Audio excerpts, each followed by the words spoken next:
Bom dia, pessoal! Tudo bem com vocês? Bom, esta semana, conforme prometido, nós vamos começar a estudar um pouquinho mais a respeito das leis herméticas. E por que eu acho que é importante a gente trabalhar e falar das leis herméticas? As leis herméticas, elas, na teoria, elas são um grande fundamento dentro da bruxaria. E se nós pararmos para estudar realmente a fundo algumas religiões, realmente ela faz parte de alguns ensinamentos em outras religiões, né? A lei hermética, ela é muito antiga, ela na teoria, ela é datada muito antes de Cristo e ela foi na teoria desenvolvida por uma pessoa chamada Hermes eu sempre esqueço o sobrenome dele que é um pouco difícil, Hermes Trismegistos, eu até anotei aqui no papelzinho, Hermes Trismegistos, e ele era considerado, né, um grande conhecedor das leis, né, na verdade o que a lei hermética, o que Hermes quer dizer nesse sentido, né, é realmente falar a questão do que é oculto, aquela sabedoria oculta, aquela sabedoria escondida. Então ele era um grande conhecedor desse, ele estudava-se muito, né? Acredita-se muito, fala-se alguns relatos históricos de que, na verdade, ele não era nenhum homem, né? Na verdade, seria algo sobrenatural. E ele morava, né? Residia naquela região do Egito. E quem tem a oportunidade de estudar um pouquinho mais sobre a cultura egípcia, estudar um pouquinho mais a respeito de todas essas histórias de faraós, de toda essa parte de deuses egípcios, é muito legal, tem muita coisa legal. Eu estou vendo, na verdade, agora uma série da National Geographic, que é realmente os tesouros perdidos do faraó. E aí a gente tá vendo várias coisas a respeito de como foi toda a parte de Cleópatra, Ramsés, Tutankhamon, eu nunca sei falar sobre o nome dele, enfim, vocês sabem. Mas é muito legal a gente ter isso, né, em mente, que era um conhecedor de uma doutrina, né, de uma visão oculta, né? Tanto que ele é conhecido como o pai da astrologia e da alquimia. E quando a gente olha hoje o que é astrologia e o que é alquimia, a gente tem astrologia, a gente tem, né, hoje uma ciência estudada, muita gente estuda essa astrologia, que antigamente era vista como ocultismo, mas hoje tem-se o nome de astronomia, onde realmente estuda-se os astros, e a alquimia hoje ela foi traduzida por uma linguagem de química, né? Então hoje o que era visto antigamente como alquimia, como algo, poção mágica, mágico, ocultismo, coisas, né, que não eram dentro dos padrões sociais, ideais, hoje entrou-se e explica-se os fenômenos, grande parte dos fenômenos dentro da química. Por isso que a bruxaria, ela é uma doutrina, uma filosofia, uma prática, uma forma de viver, enfim, como você quiser definir, onde ela realmente olha para todos esses pontos, né? Além da gente olhar para os lados ocultos, né, das leis herméticas, os lados ocultos da vida, a gente também olha para a ciência, porque ela traz para nós muitas explicações, ela traz para nós muitos detalhes que muitas vezes a gente não entende. Por isso que é sempre importante a gente olhar e falar, essa situação que eu estou fazendo, um ritual, por exemplo, você está fazendo um ritual na sua casa, olha para os elementos que você está trabalhando, manuseando, veja se isso não vai gerar naturalmente uma reação química. Pesquisa, leia, né? E depois você expande isso para o seu campo espiritual, mas tenha o conhecimento físico da ação, do movimento, da composição, de que se com fogo, o que vira, com água, o que acontece, enfim, se é fumaça, se não faz fumaça, a gente tem que ter isso, né? A gente não pode ser cético e achar que tudo isso não, tudo é coisa do espírito, tudo é justificado, porque eu carrego karma e porque vidas passadas eu fui isso, aquilo, porque eu mereço passar isso.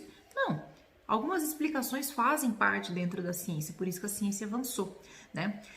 Dentro da história de Hermes, não tem muitos relatos até de toda a passagem dele, porque muita coisa se perdeu, muita coisa, obviamente, pessoas que estudavam ele na época, pessoas depois foram indo para outros centros de estudos, né? E na verdade isso aconteceu que depois muitas dessas pessoas foram para a igreja, né? Viraram bispos, sacerdotes, e um pouco dessas pessoas estudiosas se perderam. Por isso que diz, né, que existe muita questão das leis herméticas dentro de algumas doutrinas religiosas hoje ainda muito conhecidas e muito praticadas, né? Porque realmente essas pessoas trouxeram das suas práticas, das suas experiências, das suas, entre aspas, aulas, né, para a prática mesmo, para os fenômenos dentro das igrejas, né? Então, acredita-se, na verdade, que Ramsés, eu tô com Ramsés na cabeça, que Hermes, ele teve uma última encarnação um pouco antes da vida de Moisés.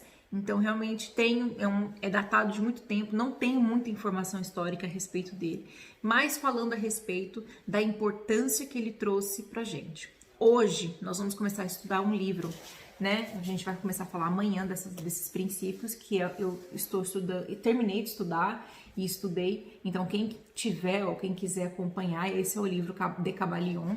E ele é um livro super completo, ele traz bastante conhecimento, ele tem uma posição bastante imparcial a respeito de tudo, então ele traz mesmo os fenômenos, as explicações, e é muito engraçado porque ele fala aqui, logo de começo, assim, que se a gente tiver acesso a esse livro, é que realmente nós estamos preparados a receber a verdade. Porque ele é muito, muito objetivo, ele é muito claro no que acontece, ele é muito claro nos princípios, ele dá exemplos muito práticos porque faz sentido no nosso dia a dia, na aplicação do nosso dia a dia, e vai muito de encontro que a gente, né, no que a gente fala dentro da Igreja Católica, que existe na Bíblia, né, conheça a verdade vos libertará. E eu acho que isso é uma verdade, uma máxima incrível, porque realmente quando a gente entende a verdade, ela nos liberta de muitas crenças, ela nos liberta de muitos medos, ela nos liberta de muitas coisas que a gente até então não entendia, que a gente até então não suportava. Então é muito importante vocês prestarem atenção. Quem quiser, obviamente, se aprofundar, leia livros, vai atrás, faça suas pesquisas, né? Eu acho que a gente tem que estar de coração aberto. Obviamente que muitas das coisas que a gente vai trazer aqui, para algum momento as pessoas vão falar, não faz sentido nenhum isso, que loucura, sabe? Mas é muito interessante se a gente conseguir ter sempre um ponto de vista, em receber esse outro ponto de vista na nossa vida, para que a gente possa ter o equilíbrio, né? Não só viver dentro de uma visão que a gente tem super limitada dos nossos próprios olhos, mas talvez a gente fazer uma união de olhos e de pontos de vista para que a gente possa amplificar, porque eu sempre falo, a gente tem uma visão 360. Então nós vamos estudar, são 7 princípios, então nós vamos começar amanhã sobre o princípio do mentalismo, depois nós vamos ter o princípio da correspondência, o princípio da vibração, o princípio da polaridade, o princípio do ritmo, o princípio da causa e efeito e o princípio do gênero. E eu vou falar uma coisa para você, esse princípio do gênero é simplesmente sensacional, né? E explica muita coisa e realmente tem uma sequência, tá? Essa sequência ela é lógica, ela tem sentido e vocês vão entender. E quando a gente entrar no princípio do gênero, vocês vão entender muita coisa, sabe? Muita coisa do que a gente está vivendo hoje na questão dessa dualidade do gênero masculino e feminino, que para mim ficou muito claro, fez muito sentido, foi muito, muito bacana.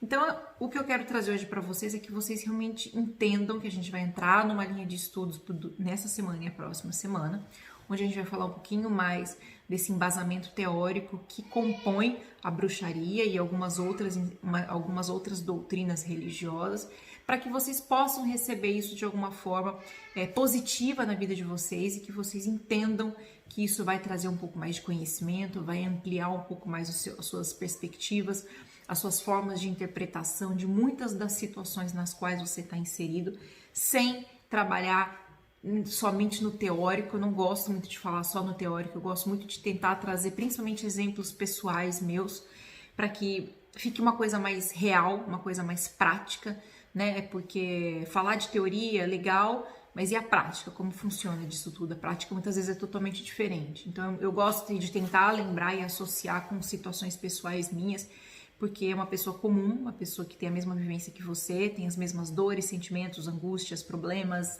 ansiedades, enfim, sonhos. então fica fácil da gente ter, né? Aqui a gente tá todo mundo dentro do mesmo crescimento, conjunto, sem nenhum tipo de posicionamento superior a ninguém, né? Então é legal a gente trazer, por isso que eu gosto de trazer essa questão das minhas experiências, mas pra gente bater um papo, tá? Não que ela seja verdadeira, no sentido de, é assim que tem que ser, não. É a minha experiência, foi assim que eu interpretei. E eu quero trazer isso pra vocês, pra gente começar a estudar, ok? Essa semana a gente não vai ter a leitura do tarô, talvez eu traga uma leitura do tarô pra vocês. À noite a gente vai ter, às 8 horas da noite, uma live com a nossa querida Carla. E a gente vai falar de novo, a parte 2, sobre traição.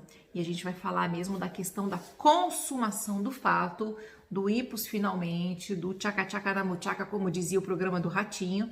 Então, fiquem ligados. Eu vou até deixar uma caixinha aqui para no final, se vocês quiserem mandar mais perguntas. Eu anotei bastante perguntas que já me mandaram, mas ainda vou abrir para dar uma olhadinha um pouco antes da live, se tiver alguma outra coisa. Beleza? Vamos começar a nossa semana de estudos e um beijo para vocês e vejo vocês mais tarde.